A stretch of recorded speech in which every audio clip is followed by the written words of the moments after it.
Hola mis queridos amigos, nuevamente con ustedes su doctor Tigre, el que ronca en esta negra noche neoliberal latinoamericana, sudamericana, ecuatoriana, su consejero de internautas. Una persona que ha trabajado en los Andes, la Amazonía y la costa del Pacífico de Ecuador en áreas rurales y de alta complejidad, como la frontera norte y la zona del terremoto en la provincia de Manabí y Esmeraldas, y que hoy desde Quito produce lo que se llama telemedicina y estos programas de consejería para internautas. Hoy hablaremos acerca de la injerencia de Colombia en las elecciones de Ecuador. ¿Cómo y por qué ha decidido la Fiscalía de Colombia hacer llegar a la fiscal de Ecuador documentos con el fin de echar abajo la candidatura de Andrés Arauz, el candidato de Rafael Correa en estas elecciones, que ha triunfado en la primera vuelta con el 32% y tiene que enfrentarse en una segunda vuelta con otros candidatos que aún no se han decidido cuál será, si Yacu Pérez por el movimiento Pachacútec o Guillermo Lazo por el partido Creo. El uno pertenece a la CONAIE y representa a los indígenas, y Creo es el partido de los banqueros y los dueños de los medios de comunicación. En esta situación vemos que la interferencia de Colombia no es la primera en América Latina. Basta con que recordemos que Colombia es considerado por Estados Unidos su mejor aliado en toda América Latina, en la región. Lo increíble es que Colombia, al mismo tiempo, es el país que tiene la guerrilla que se opone al gobierno norteamericano desde hace prácticamente 80 años, y es la guerrilla más larga del mundo. Tiene el récord mundial de ser la guerrilla que ha resistido por más tiempo en el mundo. Pero, ¿por qué Colombia se ha convertido en el país intervencionista tanto en Venezuela como en Ecuador? Tenemos que recordar que un día Venezuela, Colombia, Panamá y Ecuador fueron parte del Virreinato de Nueva Granada o Santa Fe de Bogotá. Este virreinato, considerado el virreinato más ilustrado de la América española, cuando se separó debido a las guerras de independencia lideradas por Simón Bolívar y su ejército, un venezolano, desde 1819 comenzó a formarse lo que se llama la Gran Colombia, y para 1822 se conformó esta unidad geopolítica que era la nación más importante que nacía en Sudamérica junto con Brasil. ¿Y por qué era la nación más importante que emergía en Sudamérica junto con Brasil?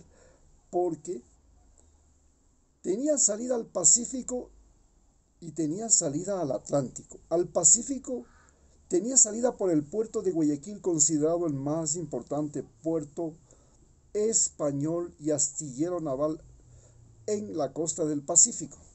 Y por el Atlántico, pues tenía todo lo que es la costa del Caribe venezolana y el Cartagenas de Indias, que era el más importante puerto del Pacífico del Virreinato de Santa Fe. Pero desde ese momento, todo lo que se llama la élite colombiana, los aristócratas colombianos, utilizaron la traición como medio de gobierno, pero además comenzaron a utilizar el asesinato selectivo como medio de forma de gobierno. Y este asesinato selectivo comenzó con el asesinato de el que sería el sucesor de Simón Bolívar, Antonio José de Sucre, el mariscal del Ejército del Libertador, que venció en Pichincha, Ayacucho y dio la independencia a Bolivia, dando también la independencia a Perú y Ecuador. Desde ese momento, la forma de gobierno que se estableció por parte de la aristocracia colombiana fue el uso sistemático de la violencia y del asesinato selectivo. Para 1900, Colombia sufre la peor de todas las derrotas, la pérdida de Panamá.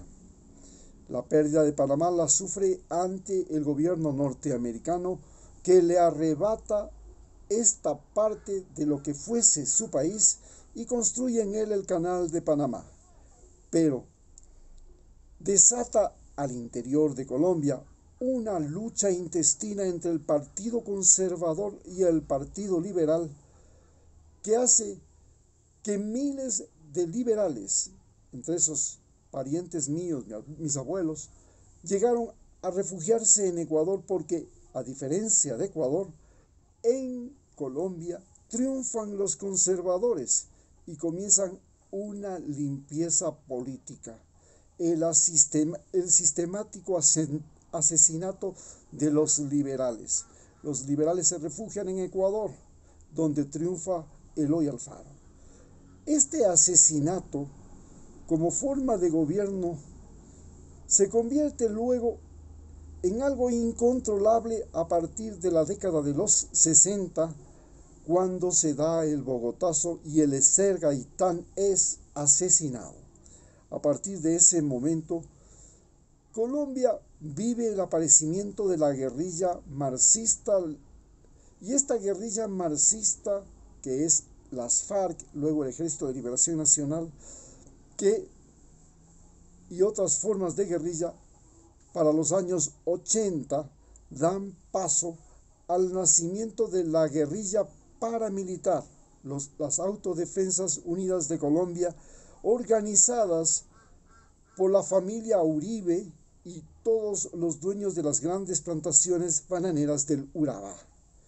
En ese momento, Colombia se convierte en el país aliado incondicional de los Estados Unidos y comienza a incidir en los países como Venezuela y Ecuador.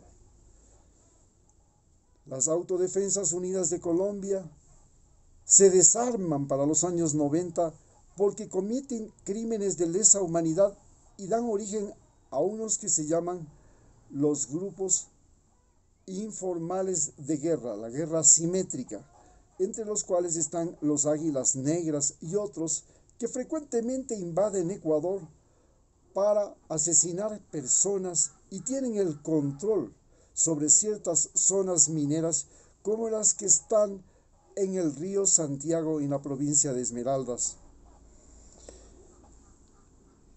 En tanto que la guerrilla colombiana, que sufre el asesinato sistemático de los familiares, envía a sus mujeres y niños a Ecuador, donde están la mayor cantidad de refugiados que tienen familia en la guerrilla de las FARC. Y aquí en Ecuador, esas familias, mujeres y niños, reciben gratuitamente educación, salud, algo que yo personalmente se lo di cuando trabajé en la frontera norte, en el área 4 del Carchi, zona Guayupe, Chical y en la zona de la Concepción. Entonces, toda nuestra frontera está poblada por gente colombiana que tiene al otro lado guerrilleros que están siendo el verdadero límite entre Ecuador y Colombia, porque los guerrilleros ocupan la franja territorial del Putumayo, la franja territorial del río San Miguel y la franja territorial del río Mira. Con esta situación es como llega ahora una denuncia de la Fiscalía de Colombia a tratar de desacreditar la candidatura de Andrés Arauz, cuando ya en el año 2010 el presidente Uribe ordena una operación denominada Fénix, que invade la región de Sucumbíos en el área de Angostura, donde se había escondido Raúl Reyes, el segundo de las FARC. Ahí es asesinado y el ejército ecuatoriano misteriosamente permite eso, y en este momento teníamos a la base militar norteamericana de Manta, que era la que manejaba las informaciones que debía recibir el ejército ecuatoriano para proceder a la defensa territorial. Ante esta situación, no se renueva el acuerdo entre Ecuador y Estados Unidos. Los militares norteamericanos tienen que salir de la base de Manta y Ecuador rompe relaciones con Colombia. En tanto, Colombia amenaza a Venezuela con una guerra militar, estando Chávez de presidente, una confrontación que estuvo a punto de estallar y en la que Rusia apoyaba a Chávez y Estados Unidos apoyaba a Uribe. Con el presidente Santos, que fue ministro de Defensa cuando se produce la invasión de Angostura, cambia la posición de Colombia. Es posible construir la Unión de Naciones Sudamericanas y luego llegar a acuerdos de paz como el que se firma en Cuba con las FARC e iniciar los acuerdos con el Ejército de Liberación Nacional en Ecuador.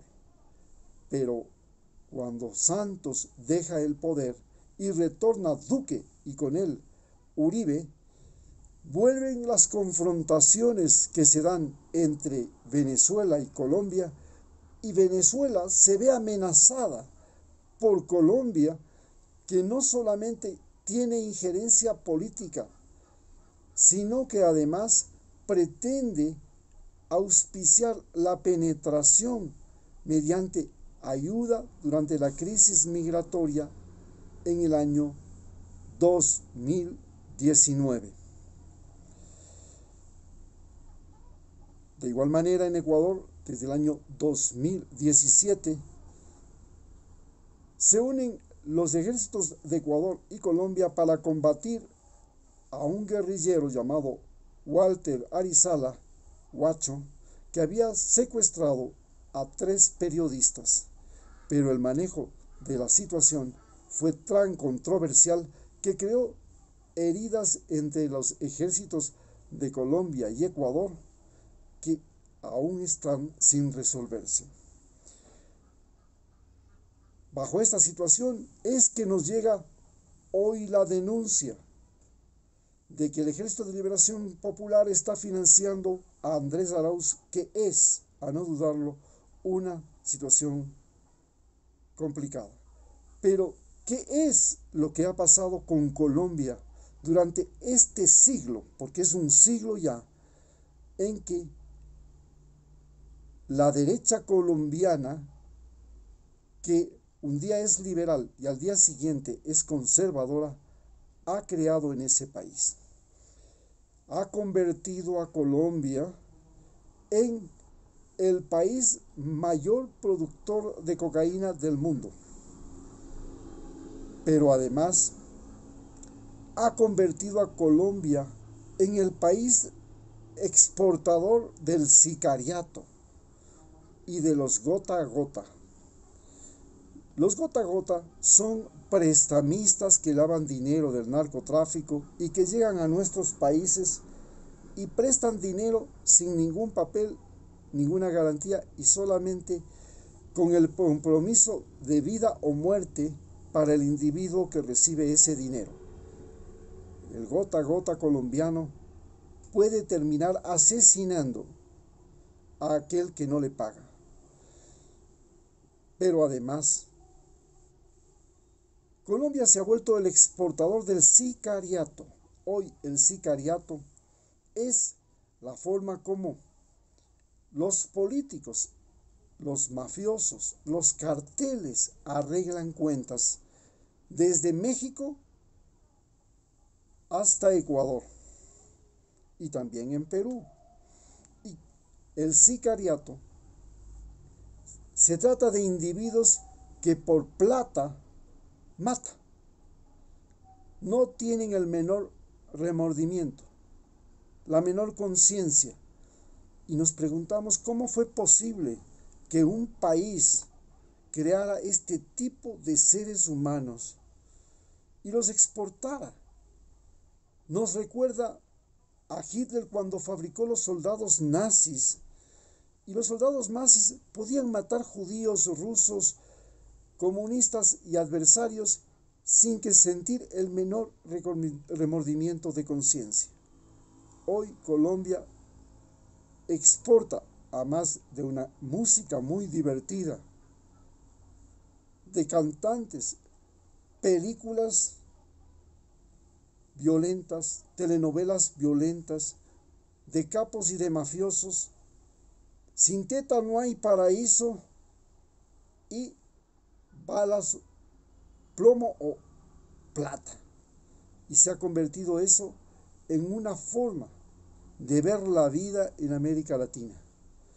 Han exportado toda la dureza de una sociedad donde el asesinato selectivo y la violencia son forma de gobierno. Muchas gracias.